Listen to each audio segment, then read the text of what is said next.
and welcome back to When IT Hits the Fan. We're here for another episode. I am Christian Patillo, joined by Joe Abernathy. Thank you so much for coming on the podcast today. Thank you, Christian. Glad to be here. Yes, as I have apologized for the last 3 episodes, I'm in the middle of a move, and so we are in front of my eclectic bookshelf, but that is okay. The Dungeons & Dragons guides, they just add to the situation. Yes, but let's jump right in. Joe, who are you? What brought you here? I am a Chief Information Officer responsible for all of IT and the execution of IT for business benefit. I actually stumbled into IT. I'm not a computer science major. I was an economics major. I took a job working in customer service at my company and actually had a computer problem. And when I went down to the IT department to get help, they were not much help. This was back when personal computers were fairly new. The lady handed me a DOS manual, a disk operating system manual, back when we had disks, and said, order the parts, you'll fix it. My hard drive and controller had crashed, so I ordered the parts. It wasn't that hard, got everything back up and running. Next thing I know, they had an open position for PC support. She came and approached me about applying for the job and moving into IT, and that's how I got there. And then I was really fortunate enough to, put in a lot of hard work and become a supervisor, manager, director, VP. And the greatest gift I ever got was I was force rotated across all the areas of IT, which at the time would feel quite uncomfortable, but it really helped me learn that you just have to kind of set aside your self-doubt and roll up your sleeves and ask lots of questions and learn and grow and figure out how to contribute. And that's how I got to be a CIO. And one thing I've learned by doing this interview series is the absolute benefit of education. I ask people from all levels of healthcare IT, but specifically as I get toward the C-suite, I'm like, what's the secret sauce, lettuce, cheese? And it's always education, education, education. So that makes perfect sense. Right. Yes. And so during your time in the C-suite, can I ask a little bit about your purview? What does that look like to those of us who have never even stepped foot, not even close to such a role? Well, it's a tough job. I was CIO for 12 years in the same company, which is definitely getting long in the tooth. A lot of CIOs only last, 2, 3, 4 years. It's a job that requires you to manage up and make sure that you're building strong relationships with business partners, make sure you deeply understand the business and can really think about how technology can be used as a tool to achieve business outcomes. So it's not technology for the sake of technology, but you also have to have the experience to be credible with the IT shop and also sort of have a sixth sense to recognize when things aren't going well and when you need to engage. It doesn't mean swoop in and take over, but it does mean maybe setting up some time with the team to understand why things are stalling and determine what you can do to get things moving again.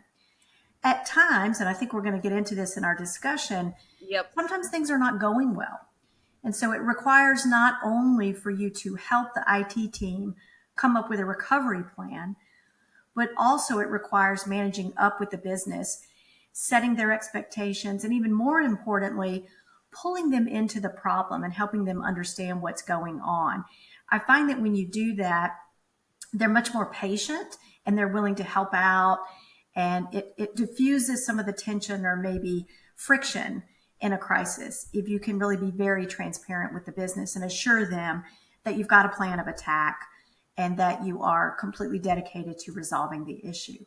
So all to say the CIO job is tough because you got to manage up, you got to manage down. And I always say keeping up with technology is huge. I always told my team I thought we needed a healthy dose of paranoia. Are we adding enough value? Are we still relevant? Are we keeping current? And I don't mean chasing the latest shiny object, but really running a tight shop and also consistently evaluating emerging tech for business benefit. So it's a tough job. If you work in finance, they don't change the generally accepted accounting principles every week. But if you work in tech, everything changes constantly. So that's an added complexity to the job. And then on top of that, you have healthcare compliance itself. True, very true. And by the time that you get something stand up, it's already a generation, yep, behind. Yes. But I completely agree with that. And let's go into what you were mentioning. We, on our pre-interview, we had gotten into the fact that truly you have a very specific and valuable pool of wisdom when it comes to guiding a corporation, an enterprise, a payer through disaster and and recovery always. But I was wondering, could you share some of that insight with us? Sure. And I am fortunate in that I've never really experienced a true disaster, like, the entire data center's down, or a flood or a tornado or anything like that. But of course, over the course of my career, there have been many serious problems, production issues that to the business partner might seem like a disaster. And over the years, I've learned a lot about how to lead through a crisis like that. Firstly, I do believe that leaders are the single most important factor in accounting for an organization's performance. So, how you respond as a leader is really critical. It impacts others' ability to help solve the problem efficiently and effectively and feel like they're supported and you have their back. I would say being calm and methodical is really important. Avoid trigger language or inflammatory language. If you're somebody who is very execution biased, as I am, very driven to solve problems, a little bit of a, ready, fire, aim person, I this is love not that. necessarily second nature. It is something I have to tell myself, to be calm. I do remember early in my career, well, it wasn't even that early, mid-career, we had a serious issue where we had to get this implementation done on our website. And there were all these things stacked up behind it that were date sensitive and dependent. And every time we put it in, it would puke, but we couldn't find the problem in test. And the first time it had, like, it would perform beautifully in the test environment. The first time it happened, I distinctly remember putting my hands on the keyboard and wanting to type, it's late at night. How did we miss this in testing? Immediately I'm going into sort of blame mode. And I caught myself because I thought the team's exhausted and nobody wants this to go in more than they do. So I changed my message to be, hey, I know everybody's disappointed. You work super hard. We'll get them next time. Meanwhile, let's start thinking about how we're going to recover immediately and what our plan is for doing that. And I think if you can, set aside judgment long enough to see the lesson in the situation, sort of get to the point where you forget the mistake, but remember the lesson, it just helps diffuse unnecessary tension in an already tense situation.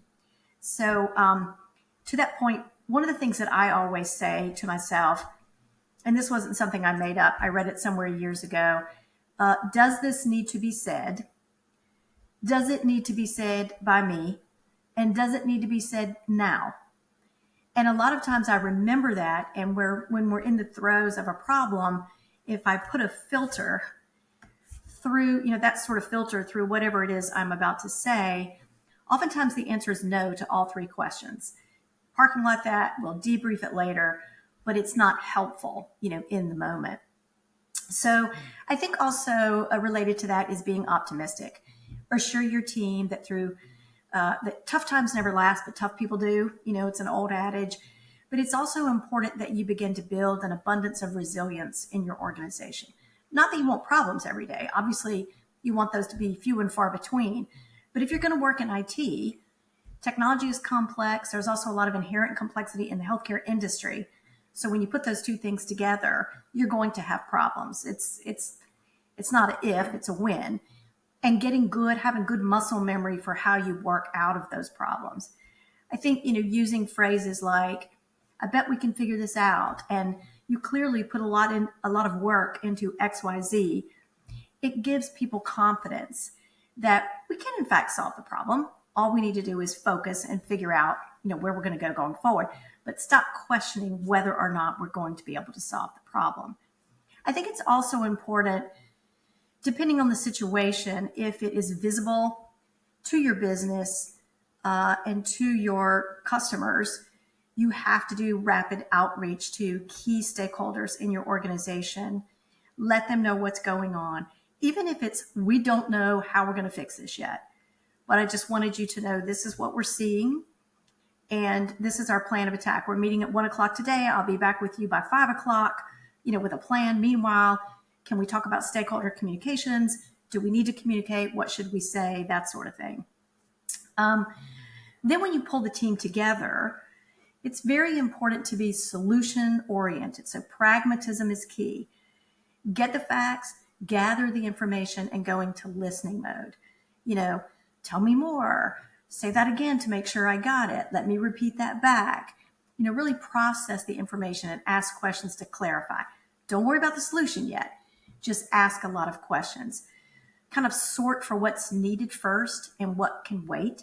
I do think I'm particularly good at this. Sometimes there's a lot coming at you from everybody who are well-intentioned when you're trying to solve a problem. And being able to sort of filter and say, it's interesting, but not really relevant yet, if ever. Well, that's interesting, but let's parking lot that because that's probably not the critical path of what we need to do. And I've never been one to use sports analogies at work, but I do use a golf analogy. Like if I can't see the hole, if it dog legs to the left, but I can see the fairway, can we not just get the ball down the fairway? And then once we're there, we'll figure out how to hit the hole. Sometimes IT people, especially if they have an engineering mindset, really want to map the entire process out. And there's a bit of risk aversion and hesitancy sometimes to move forward if you can't see that golf hole. And getting people to move forward in sort of a no regret manner, I think is really important. So teaching your team to be structured in their approach to problem solving is really important. So once you get through all the listening and the information gathering, then it's time to react and create a plan of attack.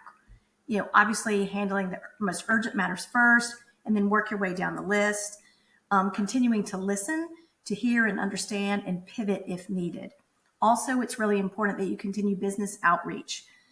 Really have a succinct and understandable summary for the business about what you are doing, even making them aware of at a high level, hey, we tried this, didn't work, we've got 3 other vendors engaged, we can suspend this processing, we're not worried about that, here's the thing we need to focus on. In the case where I was telling you about when we implemented this code on our website and we just could not figure it out, it would work in test, which looked identical to us, it wouldn't work on the website.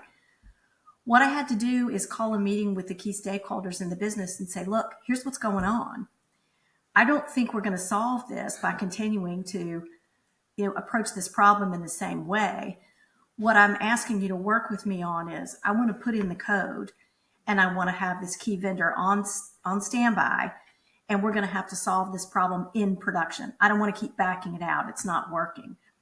And because I think we were very transparent, the business said, yeah, that sounds reasonable. And it's okay if we have to take some unplanned downtime to get this thing behind us. That's really important because if you're very supportive of your team, but the business isn't, and they're getting calls and pressure from the business, whether the business doesn't understand, whether they doubt your credibility in terms of ability to get the problem solved, or they just don't know what's going on, that turns out to be a time suck and a big distraction. So really important to sort of manage your internal customer. And I don't mean that in a negative way, but it's in a partnering way, really important. Finally, I will say, and this is really about problem solving. It was something that Steve Jobs used to say, but I do think it relates to sort of crisis management. First, he said, zoom out, try to see the big picture, try to go outside the realm of what is currently possible. Don't let your team be limited in coming up with solutions. Second, he said, focus in. Intense thinking and fact gathering, setting your sights on what you want to achieve and working on it relentlessly. And then lastly, his advice was to disconnect. If you can afford the time, take a break if you get stuck. Walking away, giving the team an hour for lunch before you regroup, it can bring about clarity and creativity. Sometimes hard in a crisis, but nevertheless, I think it's good advice. Absolutely. And thank you so much for that absolute swath of information. Truly. Let's go back into it for a second. I have heard on other interviews as well this importance of soft skills in our field, which could be considered closer to a hard science. I thought something, what you were saying, what it reminded me of is it's a kindergarten saying. It's that you have two ears and one mouth, so listen twice as much as you speak. Right. And so I wanted to lean into this idea that I've heard from multiple sources, and not that you had just said it, but that there is sometimes a lack of soft skills and communication skills in our field. I don't think I am exactly blowing the lid off of a grand secret when I say that sometimes tech isn't the most communicative. Right. Education is one of the most important factors in our field, period. How do you think that we could help better communication? I feel like it's a skill that isn't quite so much in the way that you can just throw someone at a coding course for 6 months and they come back, they have that skill, it's rocked in. What do you think, either culture or some sort of practice, or maybe there is a course, what do you think could help build soft skills in our field? I think there's a number of ways to go about it. And I think it's a journey. It's not something that you can just like go to a 1 day class and check the box and you're good at it. I don't think necessarily everybody in IT needs to be good at it. That's That true is too. helpful. But, a lot of IT is back office, hardcore techie engineers. And I think they need air cover and autonomy to do their jobs. And you don't necessarily want them in customer facing roles, nor do they want, to have those roles. I do think it's imperative for your leaders.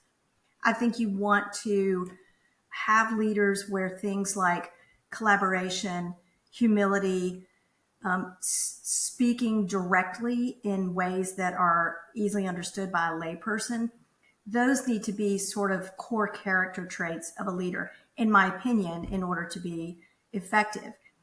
I think everybody can go to communication classes and learn how to get better at relationship management, how to get better at communications. So there's nothing wrong with formal training. I think the more practice you have and the more practice you have dealing with different personalities and different communication style preferences is very important. And then lastly, I think that it's important to lead by example. So if it's really hard to say, oh, Christian, you didn't handle that well. You didn't do X, Y, Z, but you never see me do it. You never see anyone else in the leadership above you representing those characteristics. So I think it's the example and the culture that you mentioned. I think culture is really important. What do we have expected of us? Talk about it a lot with your teams. Put them in situations where they can practice their skills, and to the extent they can take courses to get better in a leadership role. Keeping your tech skills sharp is just as important as keeping your business skills sharp, which of course includes good communications. Absolutely. I realized halfway through that question, I told you how to tell people to put me out of a job. We need communications teams, of course. It's a very important part of the budget. But yes, I completely agree with that. And let's lean back into the idea of relationship inside of the enterprise.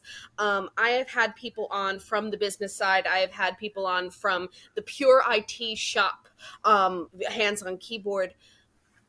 Do you think that it's up to leadership to really be the translators between those two sides, or should the people in those roles also perhaps be a little bit more, let's say, mindful of the Business other savvy. one's, Yeah, yeah, a absolutely. point of view? Yeah. Yeah. And I don't mean to sound like I'm contradicting myself, because I do really believe there's some like trolls that are fabulous that you do not necessarily want them focused on soft skills.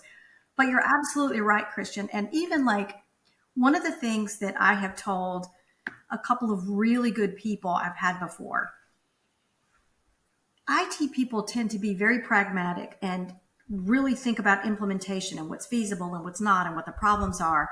And sometimes what IT people do is when the business says, hey, look at what I want to do, there's this idea, the first thing IT people do is start verbalizing what's going to be challenging about it, why we can't do it, and then the business person in their head is thinking, oh God, I got to find somebody else to work with.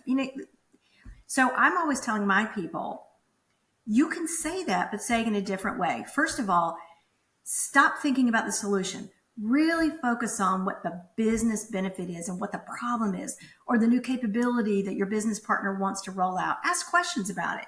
Say things like, that is a really cool idea. Now help me understand. Would it be that the member or the provider could do X or Y?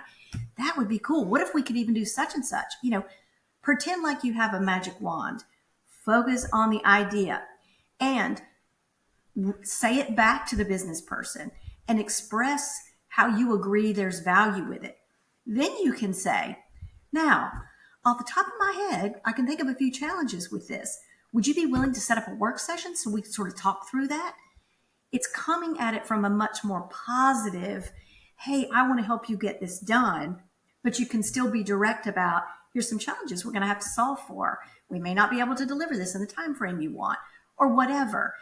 But if you don't listen and validate the idea and ask questions about it right out of the gate, nothing else you say matters, because they have already figured out you're a roadblock. You're not an enabler. So I think it's really important at all levels in the organization. I don't want leaders to have to intervene and be translators. That's a completely ineffective use of our time. And also, I would never want to be a staff level person or a manager level person and feel like my boss has to come in to help me, talk to a customer, internal customer or external. So I do think, to your point, it's really important. But how you express concern, I think, is huge in terms of Paramount. how the business views you as a partner or a roadblock. Yeah. And I completely agree with that. Absolutely. And it's so funny you mentioned the magic wand, because every episode, the way that I verbalize it is, one of the questions that I ask is, if you had a magic wand and you had the ability to wave it and change one of the things in our field, what would you change? And so I might as well go right into that question. I'll shuffle some things around.